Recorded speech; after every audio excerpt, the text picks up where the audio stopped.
के वीडियो में विश्लेषण करेंगे केंद्रीय जांच ब्यूरो यानी कि सीबीआई की।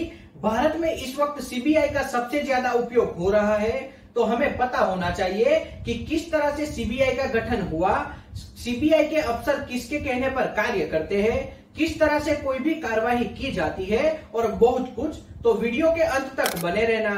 आज के वीडियो में हम केंद्रीय जांच ब्यूरो का कच्चा चिट्ठा खोलेंगे और आपका नॉलेज भी बढ़ाएंगे। तो आज का विश्लेषण शुरू करते हैं। 1963 में उस वक्त की केंद्र सरकार के द्वारा गृह मंत्रालय के साथ मिलकर एक संकल्प लेते हुए केंद्रीय जांच ब्यूरो यानी कि सीबीआई की स्थापना की गई थी और इस एजेंसी का आकार तैयार किया गया। ब्यूरो ऑफ इन्वेस्टिगेशन अपनी उत्पत्ति विशेष पुलिस प्रतिष्ठित यानी कि एसपीई केंद्र सरकार पुलिस बल से करता है, जिसे 1941 में भारत सरकार द्वारा भारत के युद्ध और आपूर्ति विभाग के साथ लेन देन में रिश्वतखोरी और भ्रष्टाचार की जांच के लिए स्थापित किया गया था। इसका मुख्यालय लाहौर में था। उस वक्त एसपीई के अधीक्षक कुर्बान अली खान थे, जिन्होंने बाद में भारत के विभाजन के दौरान पाकिस्तान को चुना था और वह पाकिस्तान चले गए। ऐसे में युद्ध विभाग के पहले के भारत में कानूनी सलाहकार राय साहिब करमचंद जैन थे और युद्ध की समाप्ति के बाद केंद्र सरकार के कर्मचारियों द्वारा रिश्वतखोरी और भ्रष्टाचार की जांच के लिए एक केंद्रीय सरकारी एजेंसी की निरंतर आवश्यकता थी। 1946 के दिल्ली विशेष पुलिस स्थापना अधिनियम द्वारा विभाग को गृह विभाग में स्थानांतरित किए जाने पर करमचंद जैन भारत के पहले कानूनी सलाहकार बन चुके थे, यानी कि उन्हें कानूनी सलाहकार के रूप में चुना गया था। यहाँ डीएसपीआई का दायरा भारत सरकार के सभी विभागों को कवर करने के लिए बढ़ाया गया था। इसका अधिकार क्षेत्र केंद्र शासित प्रदेशों तक बढ़ा दिया गया और इसमें शामिल राज्य सरकारों की सहमति से राज्य को आगे बढ़ाया जा सकता था। ऐसे में स्वतंत्र भारत के पहले उप प्रधानमंत्री और गृह विभाग के प्रमुख सरदार पटेल जोधपुर, रीवा और टोंक जैसी पूर्ववर्ती रियासतों में भ्रष्टाचार को खत्म करना चाहते थे।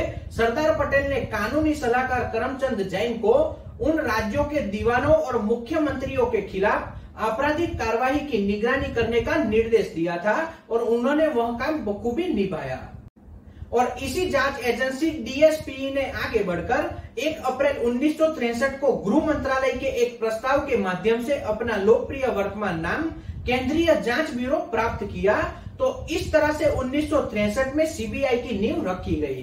तब से यह एजेंसी कार्यरत है। इस वक्त भारत में केंद्रीय जांच ब्यूरो में काम करने वाले कर्मचारी की कुल संख्या 7,274 है, जिसे आगे जाकर सरकार और एजेंसी की जरूरत के हिसाब से बढ़ाया या घटाया जा सकता है। इसके अलावा 2022-23 के आंकड़ों के अनुसार केंद्रीय जांच ब्यूरो का वार्षिक बजट तकरीबन 912 करोड़ का बनाया गया है, यानी कि जांच एजेंसी के ऊपर सालाना 912 करोड़ रुपए खर्च किए जाते हैं। इस वक्त भारत में सुबोध कुमार जायसवाल इस एजेंसी के महानिर्देशक पद पर तैनात है, यानी भारत में इस वक्त जितनी भी सीबीआई की रेड डाली जाती है वह सब सुबोध कुमार जायसवाल के अधीन डाली जाती है। सीबीआई ने जटिल मामलों के लिए संशोधन के साथ भारत की अग्रणी जांच एजेंसी के रूप में प्रतिष्ठा स्थापित की है और इसी वजह से हत्या, अपहरण और आतंकवाद जैसी अपराधों की जांच में सहायता करने के लिए सीबीआई को अनुरोध किया गया। सुप्रीम कोर्ट और देश की कई उच्च न्यायालयों ने भी पीड़ित पक्षों द्वारा दायर याचिकाओं के आधार पर सीबीआई को इस तरह की जांच सौंपना शुरू कर दिया है, यानी इस वक्त देश की सुप्रीम कोर्ट और हाई कोर्ट भी सीबीआई को जांच सौंपती है। 1987 में सीबीआई को निम्नलिखित प्रभागों में विभाजित किया गया था: भ्रष्टाचार विरोधी प्रभाग, विशेष अपराध प्रभाग, आर्थिक अपराध प्रभाग, नीति और अंतर्राष्ट्रीय पुलिस सहयोग प्रभाग, प्रशासन प्रभाग, अभियोजक विभाग, निर्देशालय और केंद्रीय फॉरेंसिक विज्ञान प्रयोगशाला का प्रभाग। तो इस तरह से अलग अलग विभाग में केंद्रीय जांच एजेंसी को बांट दिया गया और प्रत्येक प्रभाग अपना अपना काम खुद ब खुद करता है। अब हम सीबीआई से जुड़े संस्थापक निर्देशक यानी कि केंद्रीय जांच एजेंसी की स्थापना किसने और कब की वह भी जानते हैं। सीबीआई के संस्थापक निर्देशक डीपी कोहली थे, जिन्होंने 1 अप्रैल 1963 से 31 मई 1968 तक कार्यालय को संभाला। इससे पहले कोहली 1955 से 1963 तक विशेष पुलिस स्थापना के लिए पुलिस महानिरीक्षक थे और मध्य में कानून प्रवर्तन पदों पर भी रह चुके।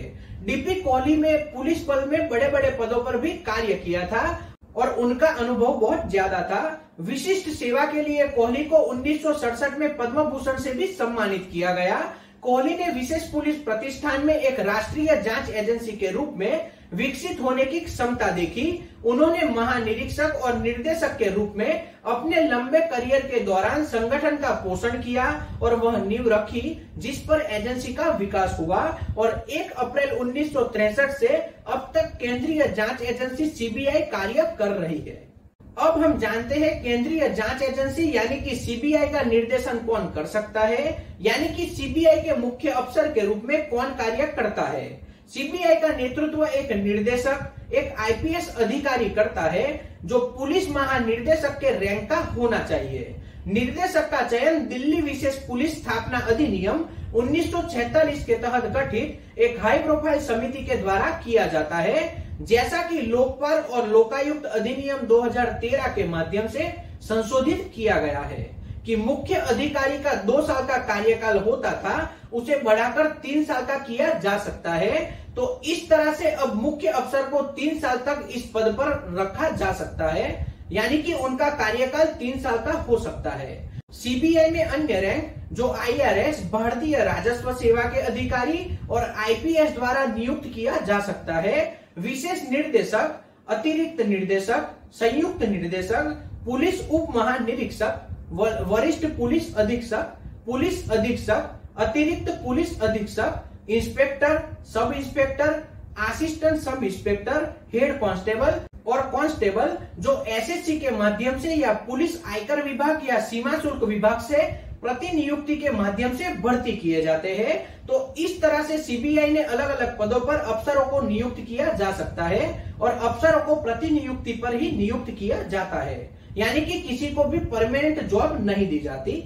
अब हम जानते हैं सीबीआई के अफसरों की पसंद किस तरह से की जाती है। सीबीआई निर्देशक की नियुक्ति समिति के द्वारा चयन समिति की सिफारिश पर क्रमशः लोकपाल और लोकायुक्त अधिनियम 2013 और सीवीसी अधिनियम 2003 के माध्यम से संशोधित डीएसपी अधिनियम 1946 में उल्लेखित है और इस तरह से कानून के मुताबिक नियुक्ति की जाती है।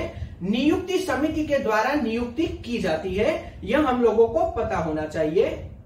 तो यहाँ पर बात आती है नियुक्ति समिति में किन किन लोगों को शामिल किया गया है। देश के प्रधानमंत्री इस समिति के अध्यक्ष होते हैं। लोकसभा में विपक्ष के नेता या लोकसभा में सबसे बड़े विपक्षी दल के नेता इस समिति के सदस्य होते हैं।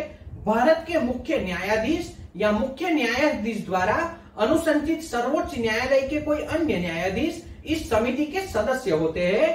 तो इस तरह से देश के प्रधानमंत्री, विपक्ष के लोकसभा के मुख्य प्रतिनिधि और सुप्रीम कोर्ट के मुख्य न्यायाधीश इस समिति में शामिल होते हैं।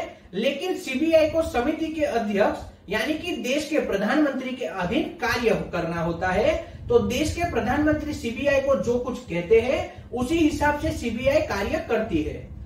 इसके अलावा दिल्ली विशेष पुलिस स्थापना अधिनियम 1946 के तहत गठित चयन समिति नियुक्ति समिति के लिए कुछ निश्चित नामों को नामित करती है, जिनमें से एक अफसर को नियुक्ति समिति सीबीआई निर्देशक के रूप में नियुक्त करती है, यानी कि वह समिति भी खुद ब खुद किसी को भी नियुक्त नहीं कर सकती। अब इस बात को ध्यान से समझना, एनडीए सरकार ने 25 नवंबर 2014 को निर्देशक सीबीआई के पद के लिए नामों की सिफारिश करते हुए हाई प्रोफाइल समिति के कोरम की आवश्यकता को दूर करने के लिए एक संशोधक विधेयक पेश किया था, जिसमें एक की नियुक्ति नहीं खंड पेश किया गया था।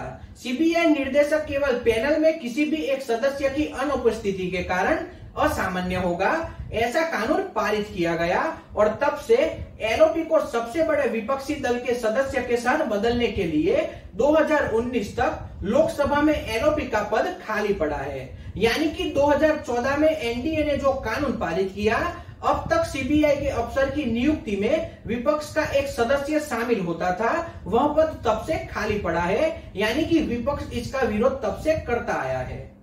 अब हम जानते हैं सीबीआई का मुख्यालय कहां पर है और इसकी क्या विशेषता है। सीबीआई का मुख्यालय 186 करोड़ रुपए में नई दिल्ली में तैयार की गई 11 मंजिला एक इमारत है जिसमें एजेंसी की सभी शाखाएं मौजूद है, यानी कि सभी डिपार्टमेंट के दफ्तर वहां पर बनाए गए हैं। 75,000 वर्ग फुट की इमारत एक आधुनिक संचार प्रणाली, एक उन्नत रिकॉर्ड रख रखाव प्रणाली, भंडारण स्थान, कंप्यूटरीकृत अभिगम नियंत्रण और नई तकनीकी के लिए एक अतिरिक्त सुविधा से सुसज्जित इमारत है। पूछताछ कक्ष, शयन गृह और सम्मेलन कक्ष भी बनाए गए हैं। इमारत में 500 की क्षमता वाला एक स्टाफ कैफेटेरिया भी बनाया गया है। जिम, एक टेरेस गार्डन और 470 वाहनों को पार्क करने के लिए द्विस्तरीय बेसमेंट भी बनाया गया है। प्रेस ब्रीफिंग रूम और मीडिया लाउंज के अलावा उन्नत अग्नि नियंत्रण और पावर बैकअप सिस्टम भी वहां पर बनाए गए हैं, यानी कि वहां पर कभी भी लाइट नहीं जाती। तो इस तरह से सीबीआई का मुख्यालय बहुत आधुनिक सुविधाओं से सुसज्जित मुख्यालय के रूप में बनाया गया है, तो इसे हम अच्छा मान सकते हैं। गाजियाबाद उत्तर प्रदेश में सीबीआई अकादमी 1996 में शुरू हुई। यह नई दिल्ली रेलवे स्टेशन से लगभग 40 किलोमीटर और इंदिरा गांधी अंतर्राष्ट्रीय हवाई अड्डे से लगभग 65 किलोमीटर दूर है। 26.5 एकड़ परिसर, खेतों और वृक्षारोपण के साथ प्रशासनिक, शैक्षणिक, छात्रावास और आवासीय भवन वहां पर बनाया गया है। अकादमी बनने से पहले लोकनायक भवन नई दिल्ली में एक छोटा प्रशिक्षण केंद्र, अल्पकालीन सेवाकालीन पाठ्यक्रम संचालित वहां से करता था। सीबीआई ने तब राज्य पुलिस प्रशिक्षण संस्थान और हैदराबाद में सरदार वल्लभ भाई पटेल राष्ट्रीय पुलिस अकादमी पर भरोसा किया। अकादमी सीबीआई के सभी रैंकों की प्रशिक्षण आवश्यकताओं को पूरा करती थी। राज्य पुलिस, केंद्रीय पुलिस संरक्षण, सार्वजनिक क्षेत्र में सतर्कता संगठन, बैंक और सरकारी विभाग, भारतीय सशस्त्र बलों के अधिकारियों को विशेष पाठ्यक्रमों की सुविधाएं भी वहां से उपलब्ध करवाई जाती है। अब हम जानते हैं केंद्रीय जांच एजेंसी का क्षेत्राधिकार, शक्तियां और संपादन किस तरह से होता है। सीबीआई की जांच की कानूनी शक्तियां डीएसपीआई अधिनियम 1946 से ली गई है, जो सीबीआई और केंद्र शासित प्रदेशों के अधिकारियों को शक्तियां, कर्तव्य, विशेष अधिकार और दायित्व प्रदान करता है। केंद्र सरकार किसी भी क्षेत्र में जांच के लिए सीबीआई की शक्तियों को अधिकार क्षेत्र का विस्तार कर सकती है, यानी कि शक्तियां और अधिकार क्षेत्र बढ़ा सकती है। संविधान राज्य की सरकार की सहमति के अधीन सब इंस्पेक्टर के पद पर या उसके ऊपर के सीबीआई के सदस्यों को पुलिस थानों का प्रभारी अधिकारी माना जा सकता है, यानी कि लोकल लेवल पर भी उन्हें अधिकारी माना जा सकता है। इस अधिनियम के तहत सीबीआई केवल केंद्र सरकार द्वारा अधिसूचित के साथ जांच कर सकती है, यानी कि स्पष्ट रूप से बताया गया है केंद्र सरकार के द्वारा सीबीआई की शक्तियों को उपयोग किया जा सकता है और इस वक्त हम इसे देख भी पा रहे हैं। अधिकांश भारतीय राज्यों ने सीबीआई को अपने क्षेत्र में अपराधों की जांच के लिए सामान्य सहमति प्रदान की थी। हालांकि 2020 तक कई राज्यों ने सीबीआई को संचालित करने के लिए अपने सामान्य सहमति को वापस ले लिया है और मामले के आधार पर विशेष सहमति की आवश्यकता होती है। नवंबर 2018 में आंध्र प्रदेश और पश्चिम बंगाल सरकारों ने सीबीआई की जांच के लिए सामान्य सहमति वापस ले ली और केंद्र सरकार पर राज्य की राजनीति की अस्थिरता को संघीय एजेंसी का उपयोग करके निष्कासित करने का आरोप लगाया। आंध्र प्रदेश ने 2019 में सामान्य सहमति वापस ले ली। जनवरी 2019 में छत्तीसगढ़ ने भी अपनी सहमति वापस ले ली। जुलाई 2020 में राजस्थान ने भी सामान्य सहमति वापस ले ली। अक्टूबर 2020 में महाराष्ट्र ने सीबीआई के से सामान्य सहमति वापस ले ली। नवंबर 2020 में केरल, झारखंड और पंजाब ने सीबीआई को दी हुई सामान्य सहमति वापस ले ली। त्रिपुरा और मिजोरम ने पहले से ही सीबीआई से सामान्य सहमति वापस ले ली थी। कुल मिलाकर नवंबर 2021 तक सीबीआई द्वारा अपने क्षेत्र के अपराधों की जांच करने से पहले 8 राज्यों की पूर्व सहमति की आवश्यकता होती थी। 4 मार्च 2022 को मेघालय ने सीबीआई से सामान्य सहमति वापस ले ली। ऐसा करने वाला वह 9वां राज्य था। 2022 में एक प्रश्न के उत्तर में प्रधानमंत्री कार्यालय से राज्य मंत्री ने राज्यसभा को सूचित किया कुल 9 राज्यों ने उन राज्यों के मामलों की जांच के लिए सीबीआई को दी सामान्य सहमति वापस ले ली है। उन राज्यों में पश्चिम बंगाल, महाराष्ट्र, राजस्थान, केरल और पंजाब शामिल है, यानी कि सीबीआई इन राज्यों में कोई भी कार्य नहीं कर सकती और अगर सीबीआई के द्वारा इन राज्यों में कोई भी कार्रवाई की जाती है तो राज्य सरकार सीबीआई के अफसरों के अगेंस्ट में कानूनन कार्रवाई कर सकता है। तो इस तरह से सहमति वापस ले ली गई। अब हम जानते हैं सीबीआई के द्वारा कौन से बड़े मामलों पर अब तक कार्रवाई की गई। आमतौर पर सीबीआई को सौंपे गए मामले संवेदनशील और राष्ट्रीय महत्व के होते हैं।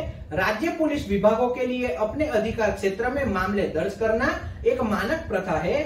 जरूरत पड़ने पर केंद्र सरकार मामले को सीबीआई को ट्रांसफर कर सकती है, वह उनका अधिकार है। इस घोटालों को गलत तरीके से संभालने के लिए एजेंसी की अब तक आलोचना भी होती रही है।